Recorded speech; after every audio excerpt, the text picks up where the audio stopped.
Hi there, welcome back to the channel. What are we up to today? Well, we're out buying. I'm actually going around dealers today, purchasing vehicles, trying to buy vehicles, underwriting as we call it. So I've been buying one or two vehicles lately off a couple of local dealers. So in that I've probably been neglecting for a while because I've been going to the auctions a lot. Now I've come back to a local dealer to me who was already sold me one car, in fact, at the weekend. A nice little 17 plate Vauxhall Severa, which usually wouldn't be a bit of me, but it was a bit on the upper end of the miles. It was about 90-odd thousand miles and did need quite a bit of paint with it, which, to be honest with you, I was umming about the paint situation because obviously I've got quite a lot of paint built up at the moment. But I decided to buy it because it wasn't terribly dear. There's a good margin in it once you've got the paint sorted, and luckily I've got a good paint man. But it's a 7-seater Severa and it's a new shape, and I know it will sell, but it's probably the upper end of my retail budget. Anyway, that's done deal. I'll come to that in another video, and probably an update video when it's back from paint. But today we've got something a little bit more sort of mainstream, what I like. It's a Seat Ibiza I've come to look at. And now it's a 12 plate Seat Ibiza in white. I think it's a 3-door, so I'm led to believe. We're not sure if it's a 1.2 or 1.4 petrol yet. We'll go and have a look in a minute, and we'll go have a drive of it and hopefully try and buy it. Now, Ibizas are good news. I've got lots of people for Ibizas. In fact, I've already got one Ibiza, again at paint, which is going to be back shortly, but I've probably got that wrapped up and sold, to be honest. And I've got a list as long as my arm for people who want small sort of first-time cars. And my little Ibizas are really good news. In fact, I'd probably say they're a better buy than the Polo. I think they look more attractive. They're usually a bit cheaper. They just look an all-round better car. And they've obviously got that underpinning from sort of Volkswagens underneath them, because that's what they're sort of based on, the Volkswagen Polo. Anyway, enough about that. Let's go and see this car today. Now, I can't do much filming on site because obviously privacy and stuff like that. But I'm going to get the car out. We'll go for a test drive in it. We'll have a look around it. And hopefully try and buy it. Like I said, I've not put any money down on it. I don't know what they want for it. There's going to be a little bit of negotiation back and two. But hopefully we can buy it. So let's go and see this Ibiza. Okay, so I'll pull around the corner out of the way and can report straight away that there is some issues underneath on this in regards to sort of suspension, which we'll talk more about on the test drive, but it's quite noisy. Let's look at the exterior first and the engine and stuff like that. Now, on first impressions, it's a lovely thing. I do like these Ibizas, especially 3-door ones like this. I just think they're a better car than the Polo, personally. They are based on the same tech, but they're just a little bit more simplistic, and they're easy to buy. They just seem to be good sellers. In fact, you know, Polos are good sellers in fairness, but I think these are better, personally. They're a little bit more harsher riding than the Polos. Polos can be a little bit more sort of softer. These are a bit more sporty, a little bit more sort of lower down, if you like. But they are good cars, and we always flog these, and we always sell these pretty quick, which is why I'm quite eager to buy this one. Now, it's a 62 plate. I thought it was 12, but it's a 62. I'm not sure what engine's in it. I think it's the 1.4 because it doesn't sound 3-cylinderish. They do 1.2 versions as well. They do all sorts of other engines, but the 1.4 petrol is probably the most common. Starting off this side, it's actually quite clean. This side, it's not too bad. The wheels are very minor, but you know, it is 12 years old, so I'm not going to get too worried about that. Maybe some nice centres for it, may brighten it up a little bit. Tyre, a little bit of tiny wear on it, but it's not horrendous. Nice land sail on there, nice and straight down the side. We haven't got too much to worry about there. Again, on the back, another land sail tyre. Good nick, it's not too bad. Wheels in good nick as well. It's all right. Rear end's good. Tailgate's that working, because these can sometimes play up. Yeah, that's fine. That's not too bad. The car people it's from. We've got another land sail on this side. In fact, we've got matching land sails all around, I've just noticed. So that's not too bad. There are the centres. We want a pair of them, really, don't we? We've got a nice set of them. That'll look nice. Well, now we have got some damage just down there. Now, it's not horrendous, but it has gone into the sill slightly. So it could do with, really, just sort of a little smart repair, really, or going to the body shop. Got a crease there. Nice tidy up. You've got, you know, you've got to be delicate because you've got a few sway lines to work with. Now, I know some people, it's already been touched in that, who would just leave that as it is and price it accordingly. You could do that, but it's not going to cost me a huge amount of money to have that done. So I might get that repaired, to be fair, because I think the car is worthy of that. So we've got that to address. We've got to budget that in. Again, matching alloy, land sail tyre, as I mentioned. It's all right on the bodywork. It's not too bad. I'm chuffed with this. Now, we'll have a look under the bonnet in a second, start it up, and have a look inside. Now, it is always worth mentioning, when you're buying a car, you need to make sure that you check it out properly.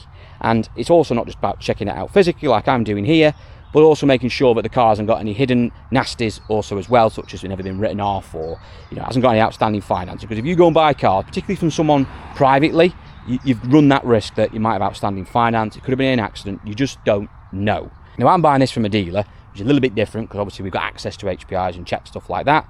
But for the general public out there, you need to make sure you're doing your checks and balances. You need to make sure you're doing proper checks, and the people you need to be using is our friends at VehicleScore. Now, VehicleScore is actually a free vehicle checking service. You can use the service for free, and the basic service will give you all sorts of information on the data of the vehicle. They give you information about the mileage. You're making sure you're checking your mileage history out, making sure there's no issues there. Obviously, we've got a score here you can see for this Seat Ibiza. With that mileage history and MOT history, you've got a bit of information there to work on, to making sure there's nothing hidden on the car. Also gives you all sorts of performance data as well, and the site's really useful for things like it's got the click mechanic as well, so you can, any issues with vehicles, you can use the AI mechanic there. It can give you vehicle valuations, estimated lifespans of vehicles. They can even help you get a cheap car insurance quote as well. But the best thing about VehicleScore is their paid searches, because they are some of the best out there for checking your vehicle. Now, for less than a cup of coffee, you can get a check done, and it will make sure the vehicle has never been involved in an accident, whether that's been through an insurance company, which is the most conventional way. So you get a categorization, so like a Cat N or Cat S, N being sort of light damage, S being more structural. But also you've got to be careful of salvage auctions. So you get some cars don't go through the insurance companies but end up in salvage auctions nonetheless, so the person hasn't gone through the insurance company but they've been damaged. They get bought out of salvage auctions, repaired and put back on sale, and you'll be surprised how common this is.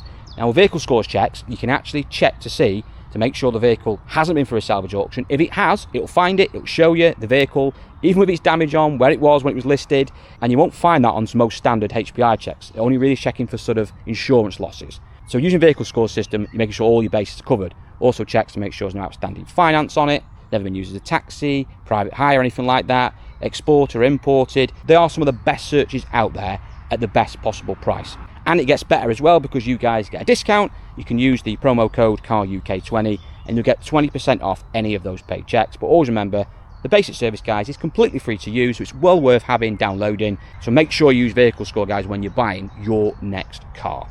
Links in the description for VehicleScore. So always make sure you do that. That is very important. So let's carry on with looking inside this little Ibiza. Internally, not too bad. I've noticed a little bit of on the seat.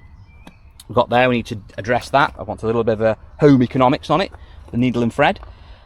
Other than that, really, it isn't too bad. Door cars in decent nick, just want to valet really. Got a little bit of wear on the carpet, but we'll probably put a new set of mats in there, get a decent set of proper mats for it. In the back there, no rips or tears, belts are all there, headline is not a mess. This isn't too bad. We've got 2 keys, by the way, as well, which is good, and both are working on the central locking. Let's start it up. 108,000 miles. Fires into life, never in doubt. 5-speed manual, these all are. Let's throw the heaters on, they're all working. Aircon, we can only hope, can't we? Put that on low a minute. Stereo working. Yes, bit of a Shropshire FM there. Windows, all good. Not too bad in here really. It's you know, it's simplistic what it is really, isn't it? We've got obviously got Bluetooth in here. We've got have we got cruise? No, we haven't got cruise. We've got connection Bluetooth though, at least it's something. It's not really a high spec model. It's pretty bobby basic, let's be honest. But it's a clean thing and it sounds all right. In fact, let's go have a look at that engine.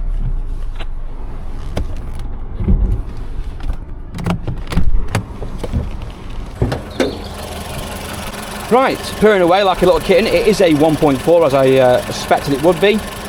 Little old engine this, it's been around for quite a while. It's been using the Skodas and Volkswagens and Golfs and stuff like that. It's not too bad. It's not the most refined of engines, it's quite old fashioned, but it's quite reliable, not too bad. They're a decent old lump and probably slightly more reliable than the 1.2, which, although arguably would be better on fuel, does suffer with burnt out valves and stuff like that and chain issues. So you probably are better with the 1.4, and it is the most common in the Ibiza of this sort of year. I've noticed slight bit low on the coolant, not on the floor, but it is a little bit low. A little bit damp down here as well, although to be fair, it doesn't look like coolant. It more looks like just a touch stagnant water. It's sort of on under the bonnet. It's the same this side as well. It's just a bit messy. But we do need to check, make sure we're not losing any coolant. That's something we have to make sure we sort out in the workshop. But other than that, really, other than a clean up and servicing and belt and stuff, it ain't too bad under here. I'm actually quite surprised how good this little Seat is. I had the suspicion that it was going to be far worse than it actually is. But that's only the outside of it. What about the way it drives? Now, I'll be honest with you, I've driven it around the corner. I know this is not driving particularly great on the suspension, and it definitely does need work, as you'll probably hear in a minute. But anyway, let's get ourselves rigged up. We'll go for a drive in it, and we can talk the numbers and work out what we want to try and pay for this vehicle, and hopefully try and buy it. Let's get rigged up and go for a drive. Right, okay, on the road. Now, I don't know if you can already pick this up. There is a terrible noise coming from the rear. Let me just see if I can... Quiet a sec. It's bad. It's really bad. In fact, I've already stick my head under before and noticed that the rear shockers are absolutely annihilated on the back. It's quite common on these for shockers to go, just start leaking very prematurely and then just basically give up the goose. Now, they're not terribly expensive to fix, but it does sound horrendous. And it's not just the back ones that have gone as well. There's also a bit of noise coming from the fronts. They probably want drop links and stuff like that. The reality in my head is that we're going to need to be replacing probably all the suspension. Probably maybe just buying a whole new suspension kit. You can buy them online relatively cheap, get new shockers all around, arms, links, just do the whole lot, and we know then that it's right. We've got to bear that into the cost. I can probably get all the suspension for about 150 quid. Wow, that is so noisy. They are the worst rear shockers I've ever driven on.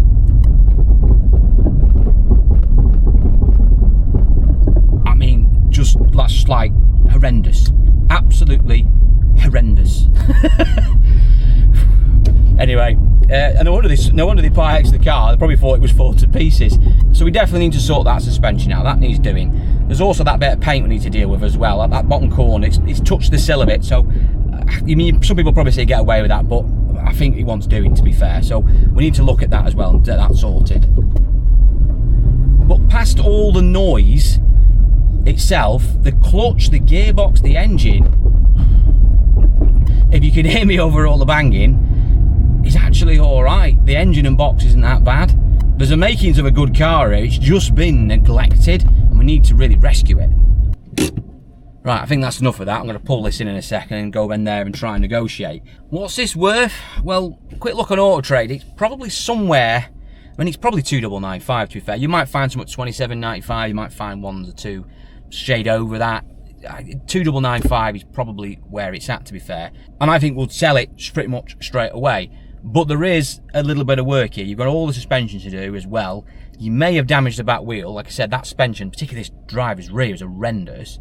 I mean, we could have damaged the wheel, so we could be looking at a wheel here because it's been left like that and banging around on the floor. And these alloys these days are not the best of things these days. They always seem to be quite badly damaged, and this slight pothole and they just seem to buckle. So I'm just a bit worried about maybe having to splash out on some wheels. A little bit of paint down there, that's not going to blow the bank, that, to be fair. There's not really much else to do with it. So there's, you know, what, 500 quid's worth of prep on it maybe? That's realistically where we're going to be looking at. But I'm just glad that it doesn't need too much paint and it doesn't need anything really doing to the engine other than just general service and then a belt sorting. Seems to be behaving itself. We've not got any warning lights on. I think we'll be all right. I think this is going to be an all right car, but it just wants a little bit of love and attention. So I think the next thing we need to do is go in there and actually see what they want for it and try and negotiate. What do I want to pay for it? Well, really, I don't want to be paying anything more than sort of 1,500 quid for it. That would be my sort of upper limit. That gives me 1,500 quid to play with.